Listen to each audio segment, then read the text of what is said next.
Everybody's back again? Yeah, no problem. New faces today.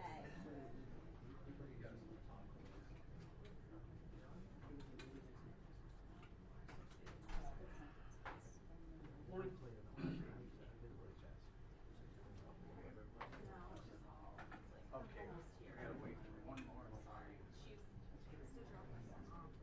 How you been? Good. Good. How we doing? Good. On time today. We got a lot of I was on time yesterday, but they said it was late. Okay. Yeah. Never take the hit, so I gotta blame somebody else. That's the truth.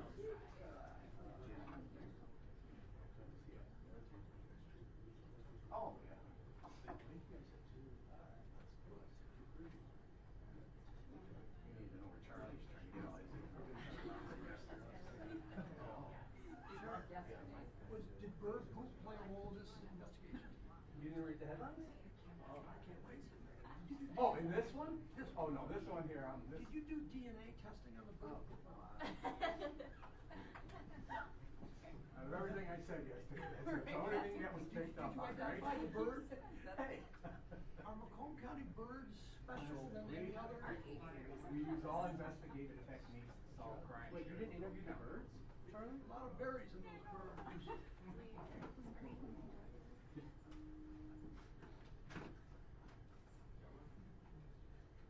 You saw our exclusive with the birds yesterday, right? I know. Yeah. We got a bird camera. Yeah. We have a bird camera, special bird. Remember the I gotta, which way to do it? I gotta give you guys something to talk and write. It was an important aspect of the investigation. Absolutely. It's right. Yes, sir. Chris, you need a couple minutes? Milliseconds. Okay.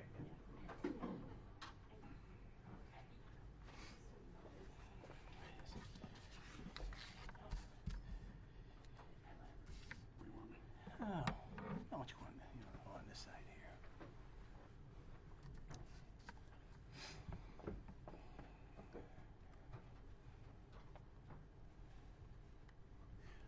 Okay, well, good morning. Welcome to the Sheriff's Office. Obviously, I'm Tony Wickersham, Macomb County Sheriff, and with me is Roseville Police Chief Mitch Berlin.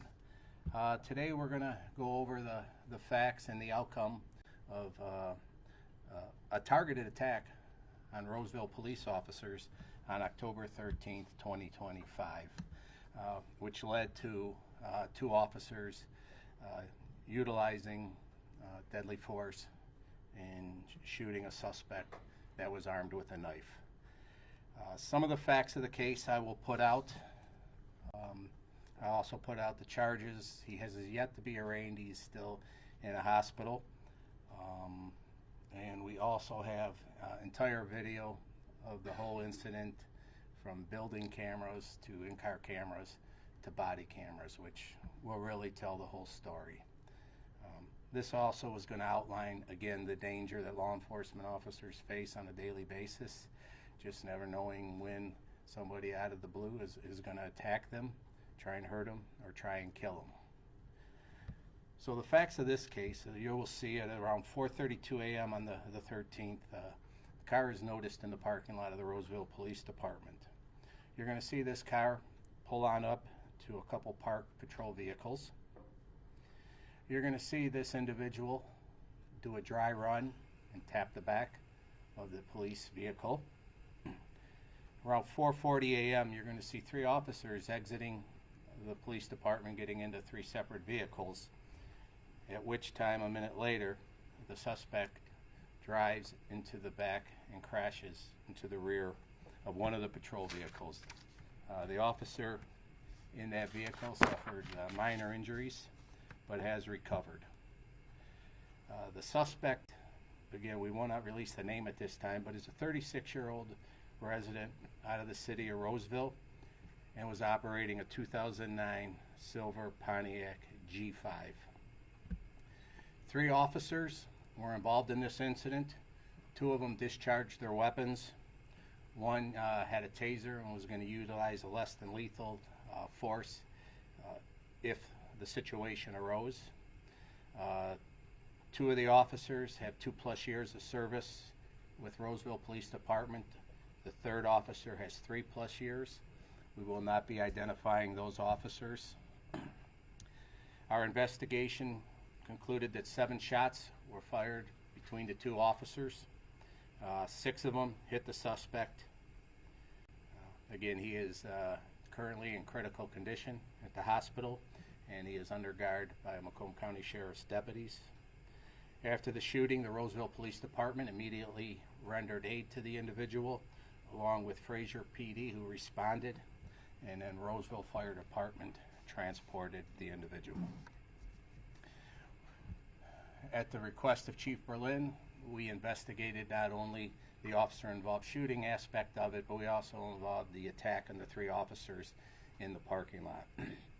We did obtain warrants, a 4-count warrant. First count is weapons, carrying a dangerous weapon with unlawful intent. Assault with a dangerous weapon, 2 counts of that, and 1 count of malicious destruction of police property. All felony charges authored by the Macomb County Prosecutor's Office.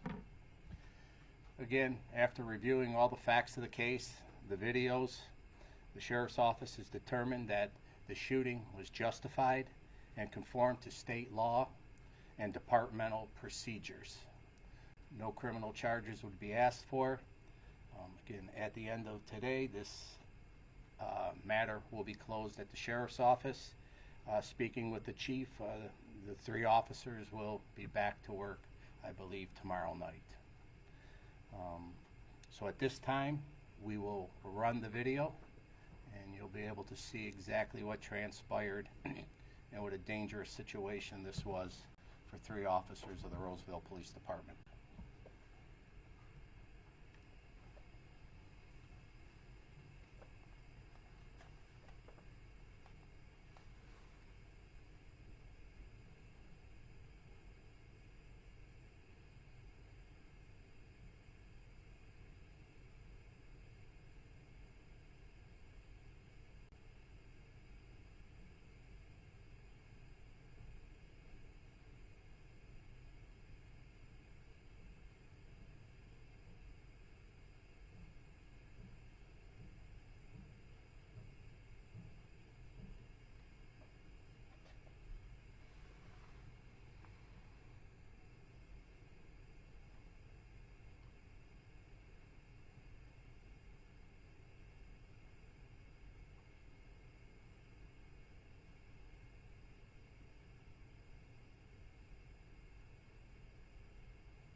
As you can see how quickly that situation, turned into a deadly encounter. Roseville police officers acted courageously. They acted within their training, within their policies and procedures, and they all went home that night. So at this time, I'll entertain any questions that I might be able to answer.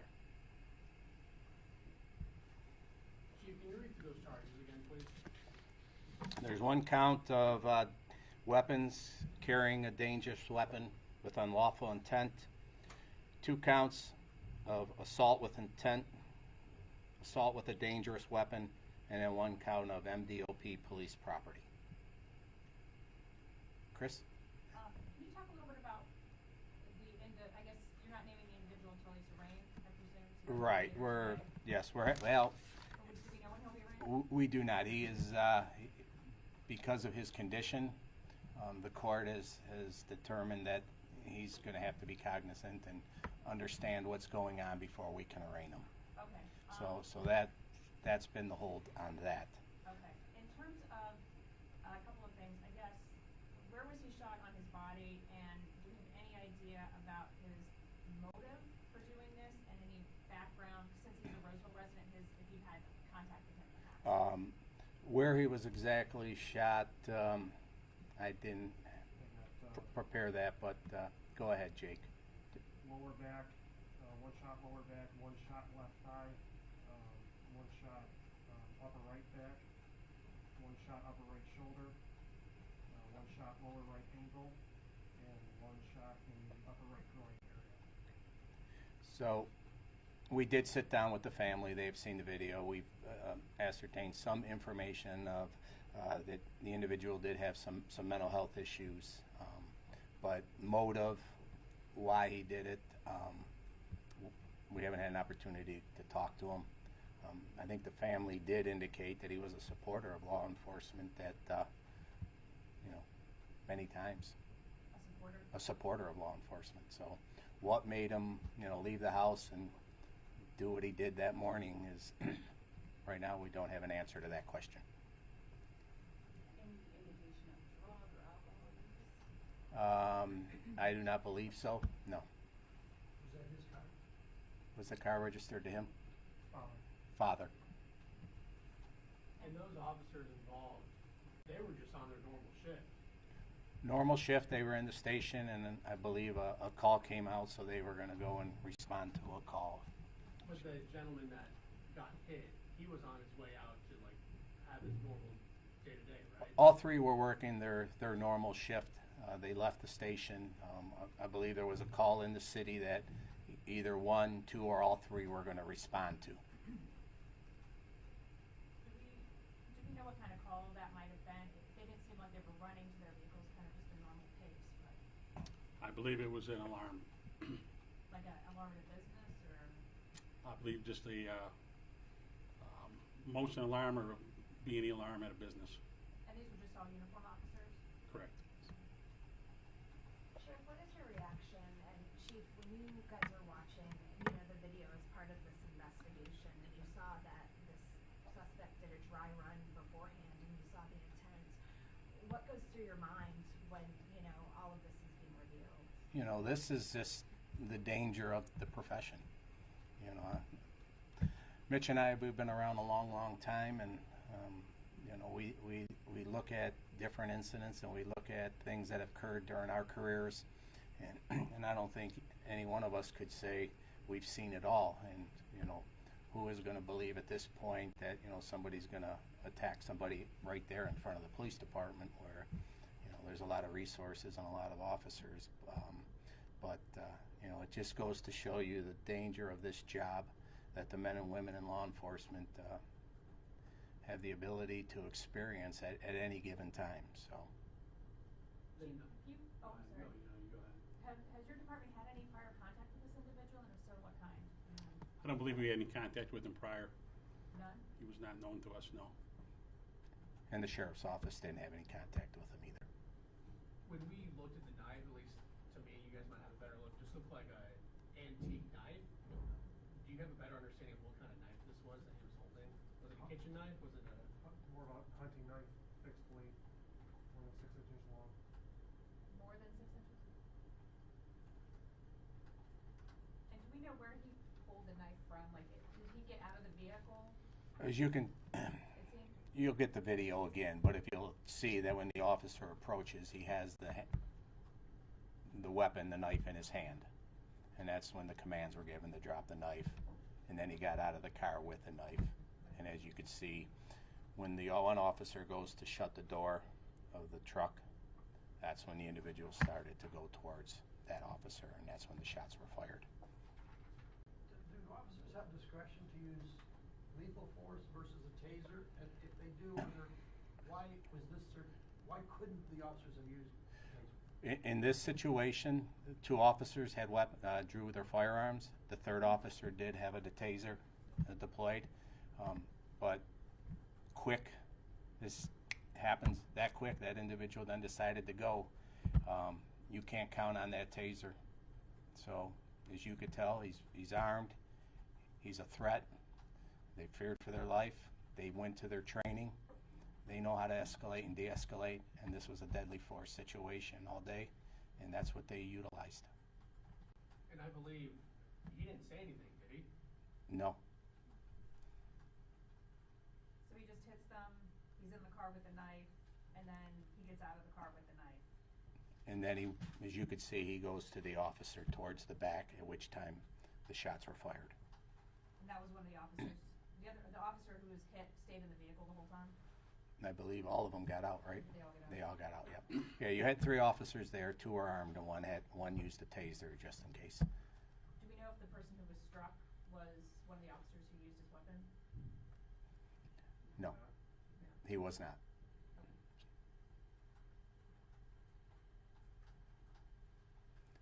Did anybody see this? I mean, I don't know if you guys are watching any cameras internally or if anybody could see him. I mean, just a few minutes prior, was this like, was anybody wondering who this guy was or why he was in the parking lot?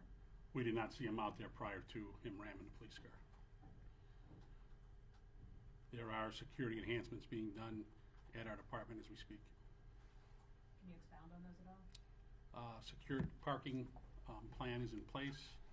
We are prohibiting parking next to the station, giving us a geographical reactionary gap from our back door to further in the parking lot where any vehicles can be, to provide safety for our officers when they exit, to have enough time to observe their surroundings better. Is this the first time anything like this has happened in a police department in the county that you guys are running? Yes, sir. Yeah, I'm trying to think. Yeah. Again, don't know why he did it. No, haven't had Police station? we have not had an opportunity, again, to speak to him. Again, we're going by information that the family presented to us, but there was no note, no manifesto, no anything like that that would give us any indication of why he targeted them at that day. Did the family expound on some of his mental health issues or how long he's had those? They gave us that information, but we're not gonna release that at this point. Just the fact that he had mental health issues. Were these security upgrades at the station a result of this incident, or were those happening before that? We had a plan in place prior to. I'm hoping this will expedite them. We've been working on it for over a year to get the funding and the proper fencing and green space in place. Is that something the city council has to approve, or can you guys just do that on your end out of the police department budget? The plan has already been approved. We're just putting the final touches on and getting the contractors in place, from what I understand.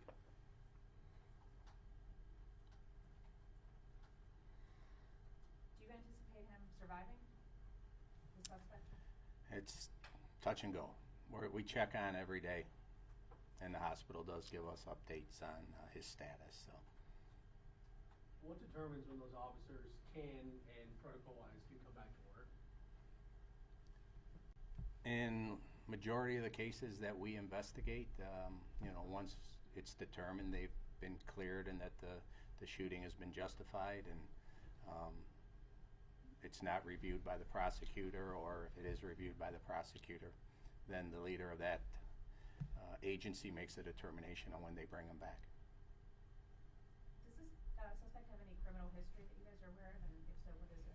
No criminal history. None? None.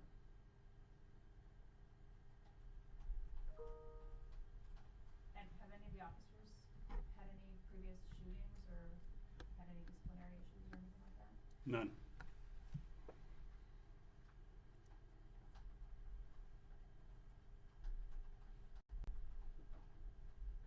Chief, how are your officers doing after being through this situation? As best as can be expected. Takes a toll on them, but they're great officers, and we're looking forward to getting them back. Was any kind of like mental health counseling made available to the officers? Absolutely.